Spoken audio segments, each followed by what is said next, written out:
Alors, ce qu'il y a d'intéressant dans l'étude des épées, c'est qu'elle relève de technologies métallurgiques assez poussées et chaque épée est presque unique.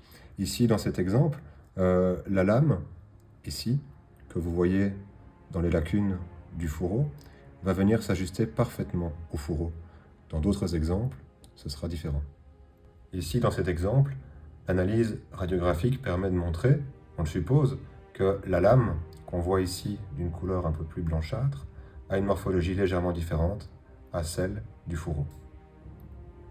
Alors, on évalue que 60 à 70% des fourreaux, en tout cas pour le deuxième âge du fer, sont décorés. C'est généralement le cas sur les éléments de l'étui, ici, du fourreau.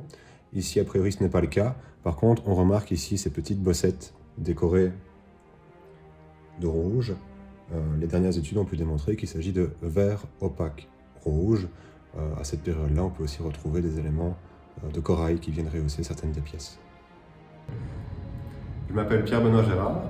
J'ai été diplômé en 2015 à l'Université libre de Bruxelles et une partie de mon mémoire traitait de l'armement retrouvé à Pomerol en 1975 et je continue après plusieurs années à étudier ce matériel avec l'équipe du musée.